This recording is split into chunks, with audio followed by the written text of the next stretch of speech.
In this episode, we speak with Ernesto Aguilar, the president and CEO of Ardurra, which is a multidisciplinary services firm providing broad-based solutions that are tailored to the specific needs of the public and private sectors. The company is backed by Littlejohn Co, a middle-market private equity firm. Ardurra provides services in the areas of water, transportation, public works, environmental, aviation, civil, aquatics, emergency management, transit, surveying, structural, community relations, and landscape architecture, among others. Ernesto is a visionary leader and seasoned professional engineer with over 30 years of experience encompassing all aspects of operations, management, business development, and project delivery for engineering and consulting. He also leads the sourcing, valuation, and merging of acquired companies, with an emphasis on integration as the key to building a unified firm. I'm your host, RJ Lumba. We hope you enjoy the show. If you like the episode, click to subscribe. RJ Lumba is the managing partner of Growth Cap and the executive chairman of Market Insight Media. He is the host of Growth Investor, a podcast featuring today's best investors, executives, and founders. In the minutes ahead, we'll uncover insights and strategies for accelerating growth and succeeding in business. Ernesto, thank you so much for taking the time to chat with us today. Thank you, RJ. Thanks for having me. So one thing to note about Ardurra is the tremendous growth you've gone through over the last several years. And the company has existed for some time before this rapid growth phase. What do you think it was that first made you think to grow that fast? And then secondly, how did you do it? Let's start the first part. The company actually is not that old. The company is only 6 years old. So let me explain what I mean by that. So we're private equity backed. And the first company we acquired as our platform had been around since 1960 something. But really, that company doesn't exist anymore. It was just our platform. And that was 100 employees. So that was in 2017. And so since then, we are now of almost 1,500 employees. So in about 6 years. The way we look at it, the Ardurra company is now is only about 6 years old. Okay, got it. And so the private equity backing comes in. I presume they partly brought you in as well. They hired you, or were you there already? Long story, the initial company, the CEO of that company did not move forward with the platform. And my background was I had built companies. I came from big companies. And I saw this as an opportunity, you know what, to build a company from scratch. So I actually did not come in as CEO. They asked me to come in to help them in other areas. And I just started coming with the strategies. And they said, why don't you just take over? And one of them, so I had a couple of criteria. And damn, it's worked. I mean, we've exploded. We actually went through recapitalization last year. So we now have a new private equity sponsor. And so, like I said, it's gone from 100 employees to 1,500. And it's been an amazing journey with the whole team working on this. Can you tell us about your prior backer and your existing backer? Sure. So the first backer was called RTC Partners. And they were very small. This was actually their first venture, Ardurra. So I had worked for a pretty well-known public traded company called NV5. So when I decided to leave, all the PE companies really wanted me to work for them. The reason I picked RTC Partners because they were starting out. And I said, I've never done PE before. I want to be able to ask the most stupid questions possible. These are the guys. Let me learn with them and grow with them. And so that was them. And they were great partners. We were learning together. When we were small, we even had problems getting banks to listen to us. Obviously at the end, everybody was kind of after us, but we got to a point where we just outgrew them. It was time, the investors want to get their money out.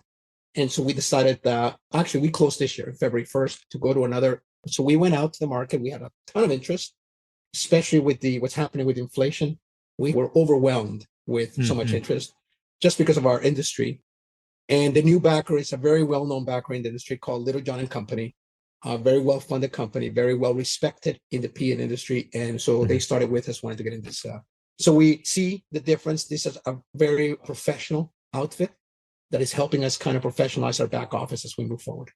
Something interesting when you're pursuing growth, either through organic means or acquisitions, it's usually a combination, but it could be driven largely by the private equity firm or internally. What was the case on your end? Was it a joint pursuit? Who was driving with the acquisition processes? We've sourced all the companies. We've come, and partially, so we're considered a serial acquirer in our industry. Just, most of the companies that we have, we've actually sourced ourselves. I've actually been through a process. And it's a very much a relationship business. You have to have a strong network. And that's not the both P's background. So they quickly both learned, oh, yeah, okay, you guys know what you're doing. But where they do help us is obviously during the due diligence process. They know that down pat. And obviously when it comes to putting the structure together of the deal or actually coming up with the funding of the deal, that's where they help us. But in terms of strategy, how the company would fit in, both geographically and discipline, that's us. We actually source all the deals and meet with the companies. And were these in your existing markets or were they in new markets? So both. When we started the company, so I had 4 companies that had acquired before me. There was one company in particular that had a very strong water business, a very high-end water business. So we at that point decided, why don't we build a very high-end water business? And what I mean by high-end is you can go all the way to treatment. People don't think about drinking water, that kind of stuff, but really high-end water. And then I said, when we reach 100 million in revenues, which will probably be in a decade, obviously that didn't happen, it happened a lot quicker, but we'll transition and balance our portfolio with transportation. And so that's how we started. And we started looking for companies in the water business. Oh, and geography wise, we said, let's do the big smile, which is going from the Pacific Northwest, coming all the way California, Arizona, Texas, Florida, all the way to the Northeast.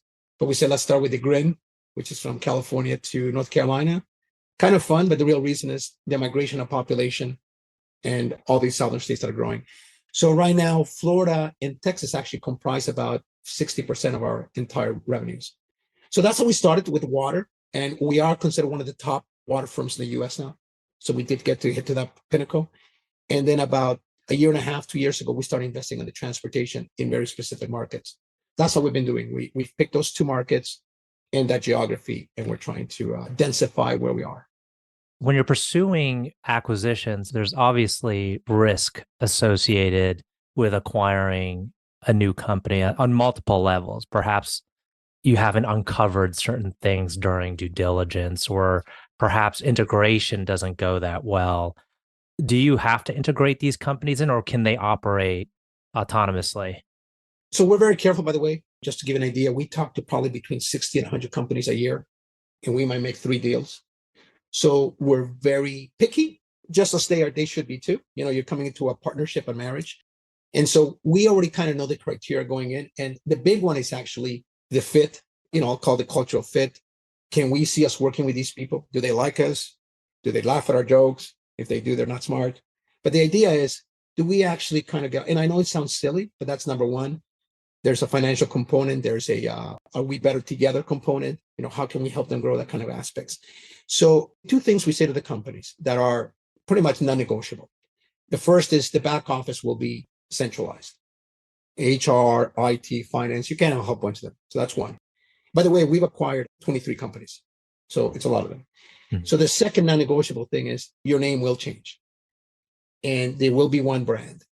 And I don't want a company of companies. You hear that term. If we want to be one company, it has to be one brand. And that is one of our strengths. We've done that very well. You don't even hear the other company names. So yes, it's integrating the people, integrating the brands, and we do it within 9 months. So it's not operating separately, because when we acquire firms, we look at the synergies. What do they have that we don't have, and vice versa. Not integrate them properly, we're not taking advantage of those synergies. Mm-hmm. So we have a pretty detailed integration plan that's been proven for us. Mm-hmm. And we follow it, culminating with the brand name changing to ours. Mm-hmm. How would you define your culture? Presumably you have a very strong culture, in order to pursue the growth that you're pursuing and retain the most talented people. I say the 3 things we're very good at. We're very good at sales. And naturally, we have 40 entrepreneurs who built their own company. That's not normal. So you're born entrepreneur in many ways, right? So we take advantage of that. So we're very good at sales. Number 2 is our turnover rate is extremely low. We don't lose many people. When we started the company, we said, let's create what's called an employee council. And we said to them, look, we'll take care of the M&A, the financials, anything that happens in the company in terms of programs, culture, that's your employees, benefits. You tell us what you want, and we'll look if we can fund it. And just tell us. So what's happening is we're all building the company together. So it's a very entrepreneurial company. It's also a very involved company because we get the employees involved. We talk about M&A, but our organic growth's been over 20% almost every year. And most of it is attributed to our employees. They're happy, they bring more people, they're involved in the company, they are part of growing the company. It's not management growing the company. So I like to think of our culture as very inclusive, respect for each other, very entrepreneurial. We are fast. We're very aggressive in terms of our growth. We provide opportunities and provide opportunities for employees if they want to. Some of them might be happy in the role they have. And a lot of fun. We do have a lot of fun. We make fun of each other quite a bit. So one of the things we fight is bureaucracy. Yes, as the company gets bigger, you have to put processes in place. You have to put certain rules or policies, but not all of them. If you have to ask, do you need that policy? You already answered the question. Mm-hmm. And so that's been part of our strengths. As we will get bigger and bigger, that is something we're making sure we have to balance that policies as we get bigger, but at the same time, keeping that entrepreneurial spirit. What's really interesting is, I talked about this before, but sometimes the growth and the drive is coming from their private equity firm. In this case, I think it's coming from you. That's what's coming across. And tell us about your background, maybe how you started out, maybe operationally, but then moved over into more of this business mindset and business building kind of acumen. So I grew up in Canada, so I'm Canadian. I actually graduated as a structural engineer. So by trade, I am an engineer. I started my career in Vancouver, British Columbia, and actually worked as a structural engineer for the first 3-4 years of my career. Realized quickly, so engineers in many ways, you sit in front of a computer. You don't go to clients and say, do you have a bridge? It just doesn't work that way. So I quickly realized that probably was not going to be for me in terms of the design aspect was cool. So I actually switched. So in civil engineering, you come around to be more of a municipal engineer, which is more on the roads, sewers, and I was a city engineer. So you can be sitting there for smaller cities. But like my future wife decided to push me to actually start my own business when I was in my 20s. At that time you have all this bravado, don't know what you're doing. And I did. And I got it to about 35 people in about, year and a half, 2 years, which now I look back, I don't even know how I did that. But learned a lot of lessons. I have a lot of respect for people who built their own businesses. Probably, RJ, the hardest job I had. When you have your own businesses, you have to think about payroll. I remember my first picnic, I'm seeing all these people, oh my God, they have families. And I'm a 20-year-old kid, right? So I did that, moved to the States. I sold the business for personal reasons, moved to the States, joined a firm that 6 months after I got there, got acquired by a national firm. And I was at that national firm for 14 years and ended up having a whole bunch of roles, both in sales and in operations, ended up running the water across the US. That firm got acquired by an international firm. And I actually ended up running one of the North American regions for that firm. So in terms of big experience, I was exposed to a lot. There was more business kind of related. Left the firm and we joined a firm called NV5, which is it was a public company. I was a CEO in that company. And that firm's grown tremendously. When I got there were just over 200 employees. When I left, I think it was 2,000. We did like 40 acquisitions in like 4 years. So that's kind of where my background here, a little bit different. I thought it's a cool idea to start from scratch, do something, build it from scratch. It's a little bit harder, but you can put your own thoughts into it. Some of the lessons I learned from other companies, the good, the bad, trying to balance a big company with the entrepreneurial spirit. And I think that's what we've been trying to do. Keep the small entrepreneurial company ideas, but at the same time, we're getting larger. And so that's kind of my background. So I am an engineer by trade. I would not step on a bridge that I design now. So I'm probably not a good engineer anymore. But got more into obviously now I'm involved more in the business side and finance and M&A and that kind of stuff. When you're thinking about growth and continuing your kind of accelerated growth path, what's the thing that worries you? Is there kind of a risk element that's always in the back of your mind that's like, yes, we're moving quickly and yes, things are going well, but there's this element that I do keep in mind? There's two. And our new partner is something with one of them.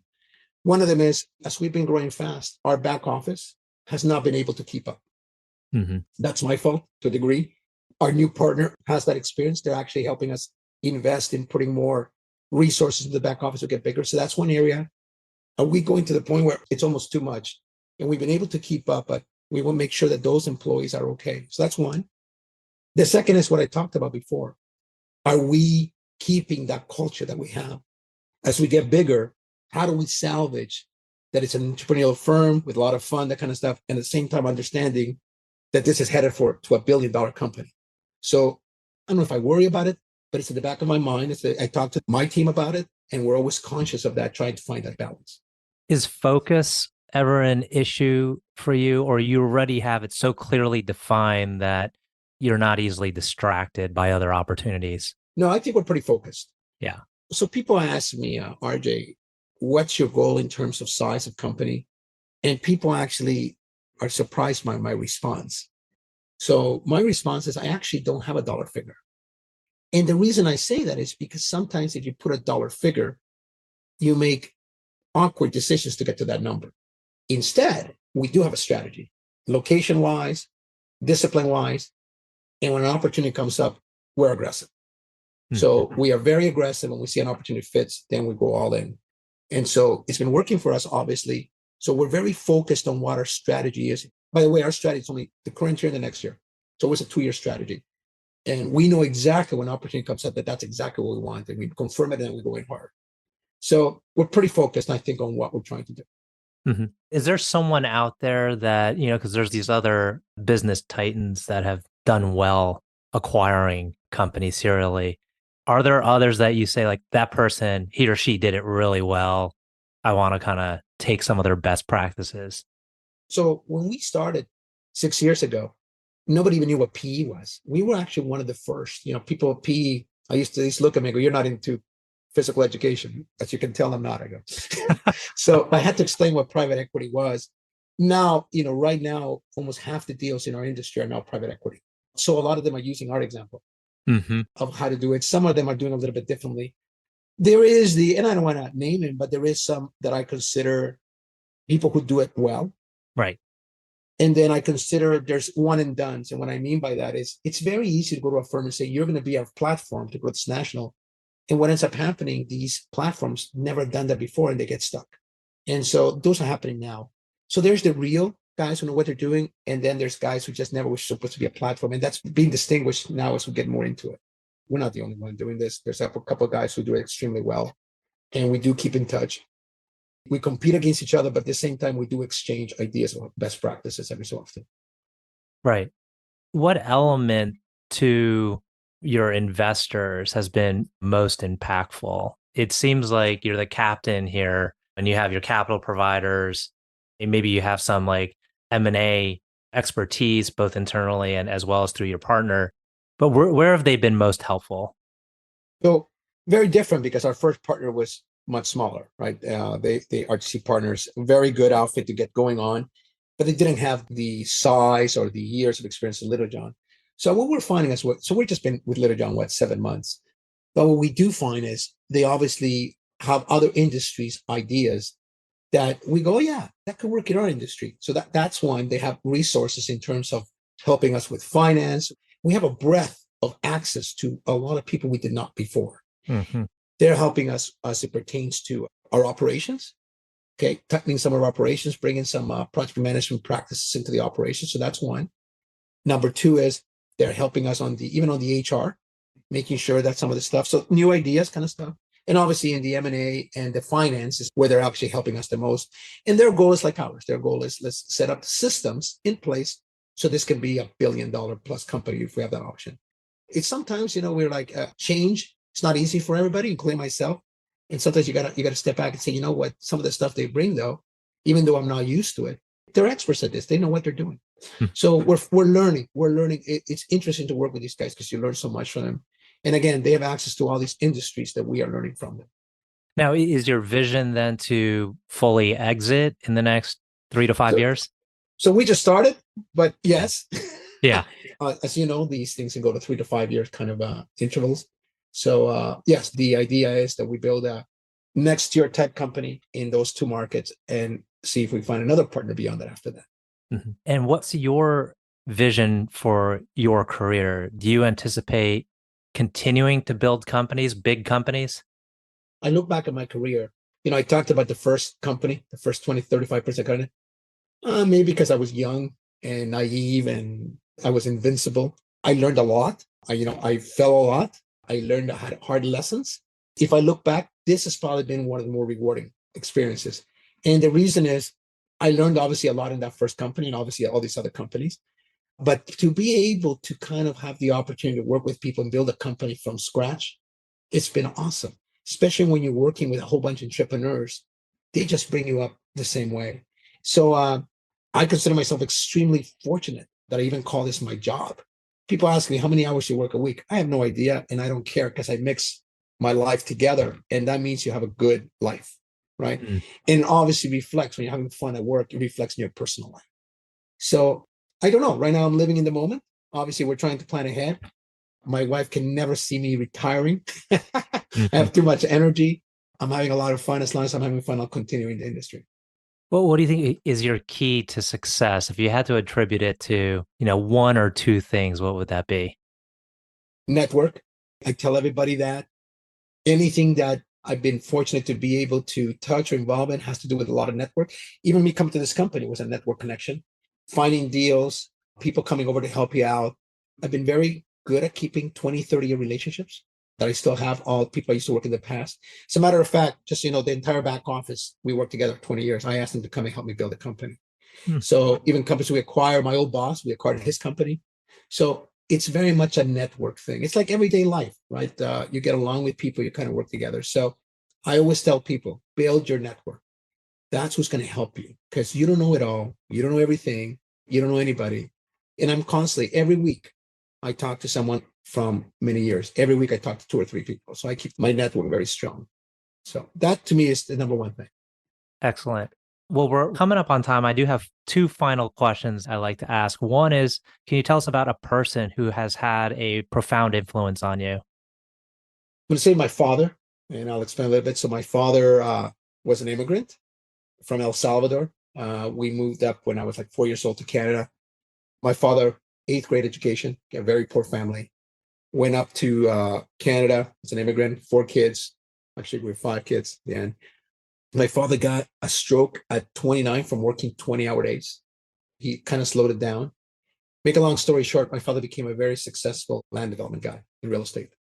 Ended up building his own companies, taught himself 6, 7 languages on his own. The guy worked hard. And watching him, when I was in my teens, a man put that much effort into it, taught me a lot. That hard work does pay off. So that taught me a lot. And he actually made me work. As examples, when I was in college, he made me work at the factories. I look at that moment now, I know he was teaching me a lesson. So that's been one person I look at and I go, wow, what he's done is incredible. And I'm fortunate I didn't have those worries. I was able to get an education paid for and had all these opportunities. And he worked hard for it. So when I see people from immigrants working hard, it always goes, this is the way to do it. That's how they've done it right. Last question. Can you tell us about a charity, cause, or other endeavor that you're passionate about? So my mother-in-law suffered tremendously from Alzheimer's.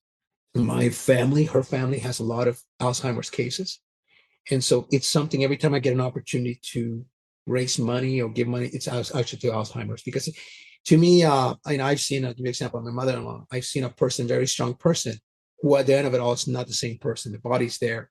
And it's sad to see it. I think with our medicine these days, we should be able to find, and I think more and more, you see it more and more with dementia and kind of Alzheimer's. So it's something that's really, really close to me. It's hit home with our family. It's something that I see family suffering, and I think we could do something better with the upwards of medicine. So it's something that's very important to me. Well, Ernesto, I want to thank you again for taking the time. This has been a wonderful conversation. Thank you, RJ. Thank you for having me. I appreciate it.